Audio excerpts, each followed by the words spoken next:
Very good morning to all of you. Myself, Manoj Kumar Sharma. You are most welcome in this class of Plus One Accountancy.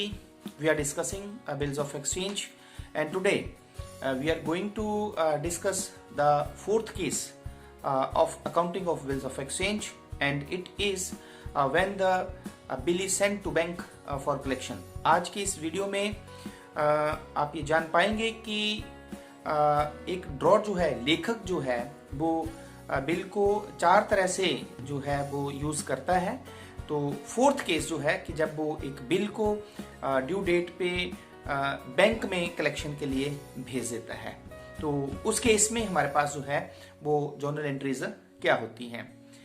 हमने आपको पहले भी बताया है कि जो लेखक होता है, जो गुड्स को बेचता है या जिसने पैसे लेने होते हैं, जो लेनदार होता है, वो जब बिल्स ऑफ एक्सचेंज या उसके लिए जो बिल्स रिसीवेबल होता है उसे वो चार तरह से यूज कर सकता है।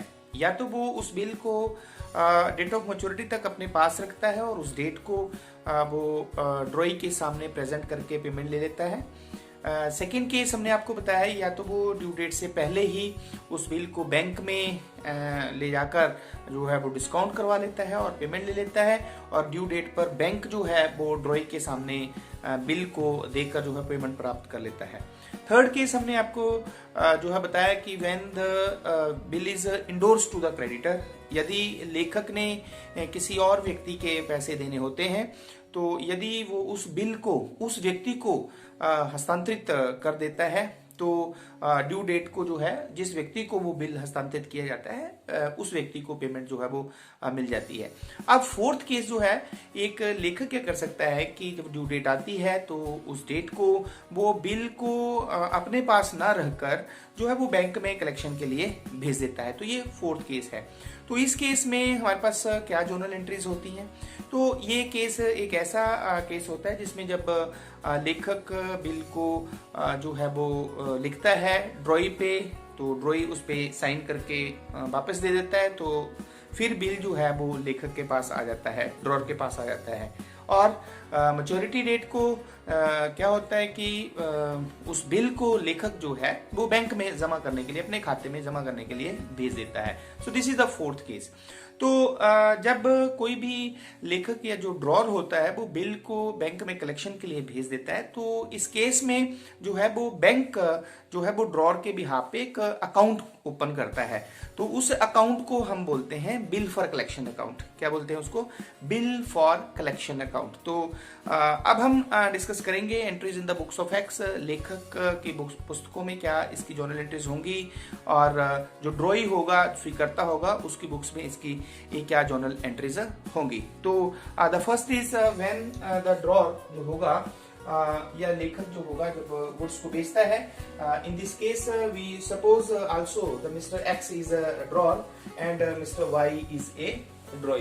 तो एक्स जो है वो लेखक है, वाई जो है वो ड्रॉई है। तो जब एक्स वाई को माल बेचेगा, उधार माल बेचेगा, तो एक्स की बुक्स में same entry, Y account debit to sale account. ठीक है। सिमिलरली अगर हम वाई की बुक्स में साथ में देखें, तो अगर एक्स के लिए ये सेल होगी तो वाई के लिए ये परचेज होगी, तो वाई की बुक्स में सेम एंट्री जो बनेगी वो बनेगी purchase account debit to X account. ठीक है। सेकेंड, जब एक्स जो है वो इस बिल को लिखता है, ठीक है, और वाई उसको एक्सेप्ट कर लेता है, और बाई एक्सेप्टेंस का मतलब होता है बाई उस पे साइन कर देता है, सिग्नेचर कर देता है, वो एक्सेप्ट कर लेता है कि मैं पेमेंट करूंगा, तो फिर बिल जो है वो एक्स के पास आ जाता है मीन एक्सेप्ट होने के बाद। ठीक है। तो हम सेकंड हमारे पास एंट्री होती है कि when the bill is accepted या एक्सेप्टेंस रिसीव्ड। तो जब एक्सेप्टेंस मिलती है एक्स को वाई से, तो एक्स की बुक्स में entry bill receivable account debit to Y account ratio being acceptance received. और वाई की बुक्स में क्योंकि वाई जो है वो एक्सेप्टेंस देगा, तो वाई की बुक्स में हो जाती है X account debit to bills payable being acceptance given. Okay. Then the third entry अब क्या होती है कि at the time of maturity the bill is sent to bank for collection. जो बिल जो है वो बैंक में कलेक्शन के लिए भेजा जाता है।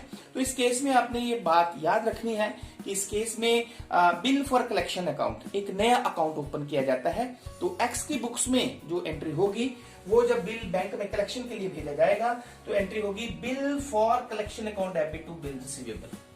Entry is bill for collection account debit to bill receivable. Narration is being bill sent to bank for a collection. Clear? और जब X बिल को बैंक में कलेक्शन के लिए भेजता है तो इस ट्रांजेक्शन की Y की बुक्स में कोई भी एंट्री नहीं होगी. Y को मैंने पहले भी आपको बताया कि Y को कोई फर्क नहीं पड़ता है कि X उस बिल को कैसे यूज कर रहा है. ठीक है. And eight the time of maturity, अब जब डेट ऑफ मैच्योरिटी आ जाती है तो उस डेट को उस टाइम जो है वो, क्योंकि बिल पैसे तो बाई को मिलेंगे लेकिन बाई ने बिल कहां भेज दिया हुआ है, बैंक में भेज दिया हुआ है, तो बैंक कलेक्ट करेगा फिर पैसे. ठीक है. उस बिल की पेमेंट जो है वो बैंक कलेक्ट करेगा. तो जर्नल एंट्री जो एक्स की बुक्स में at the time of maturity होगी, भुगतान की तिथि पर, वो होगी bank account debit to bill for collection account. ठीक है. तो ये जर्नल एंट्रीज थी हमारे पास. और वाई की बुक्स में at the time of maturity bills payable account debit to cash. Same, we have no change. कोई भी केस हो, मिस्टर एक्स जो है, ड्रॉर जो है, वो बिल को किसी भी तरह से यूज कर रहा है, लेकिन जो ड्रॉई है, वाई है हमारे पास, इसकी बुक्स में किसी भी तरह का एंट्रीज में चेंज नहीं होगा. तो अब हम एक न्यूमेरिकल क्वेश्चंस करते हैं जिसकी सहायता से आप इजीली अंडरस्टैंड कर जाएंगे. तो क्वेश्चन है कि 1 जनवरी 2010 को मिस्टर एक्स जो है वो वाई को 5000 की गुड्स बेचता है for the 3 months and draws bills of exchange. और एक्स जो है वो वाई पे 3 महीने का एक बिल जो है वो लिखता है. The bill is accepted by और बिल जो है वो बाई द्वारा एक्सेप्ट कर लिया जाता है. And the matter maturity date, और जब ड्यू डेट आती है तो पेमेंट में मिल जाती है पूरी. और जर्नल एंट्रीज आपने पास करनी है. सिचुएशन है हमारे पास, if the bill is sent to bank for collection, यदि एक्स जो है वो इस बिल को बैंक में कलेक्शन के लिए भेज देता है. तो हमारे पास जर्नल एंट्रीज क्या क्या होंगी. तो एक्स की बुक्स में हमारे पास 1 जनवरी 2010 को जब वो गुड्स बेचेगा तो एक्स की बुक्स में जर्नल एंट्री हो जाएगी Y account debit to sale account. It is 5000 and 5000. Narration is being goods sold to Y. ठीक है. सिमिलरली अगर आप Y की बुक्स में भी साथ में जर्नल एंट्रीज करना चाहें तो 1 जनवरी 2010 को Y की बुक्स में एंट्री हो जाएगी purchase account debit to X account being goods purchased 5000 and 5000. The second transaction is when the bill is drawn and bill is accepted by and again the bill is returned to Mr. X. Y उस bill को accept कर लेता है और bill फिर वो X के पास आ जाता है. मीन एक्सेप्टेंस मिल जाती है. तो जब X को एक्सेप्टेंस मिल जाएगी 1 जनवरी 2010 को, तो एंट्री होगी bill receivable account debit to Y 5000 and 5000. Narration लिखेंगे being acceptance receipt bill receivable account debit to Y. तो ये तो एंट्री थी एक्स की बुक्स में.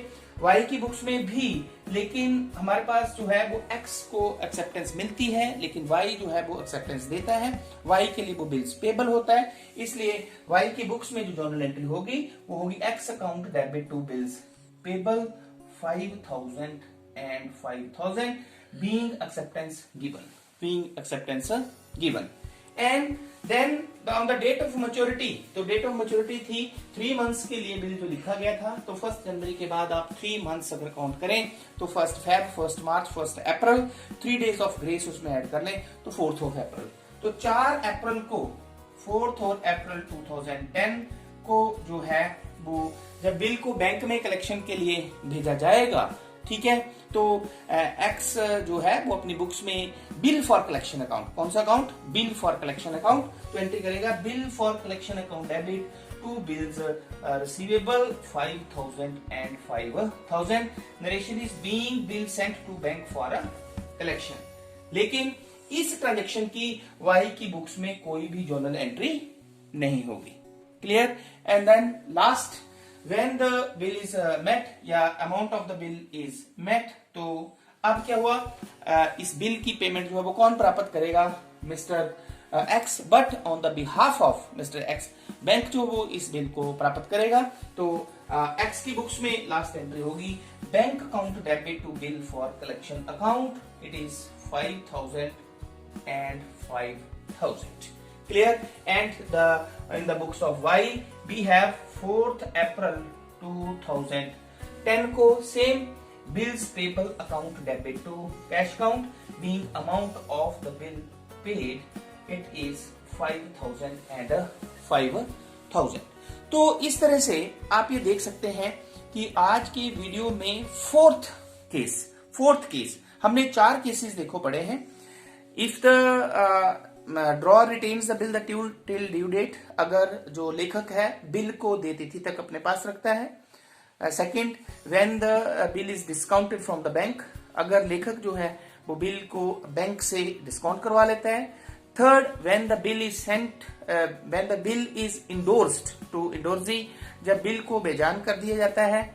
और आज जो हमने डिस्कस किया दैट इज आज हमने जो डिस्कस किया वो हमने डिस्कस किया कि on the due date the bill is sent to bank for collection. तो इस केस में आपने जर्नल एंट्रीज भी देखी और देखा कि किस तरह से हम जो है वो जब बिल को बैंक में कलेक्शन के लिए भेजा जाता है तो एक नया account bill for collection account open किया आ जाता है। तो यही एक इसमें चेंजेस है।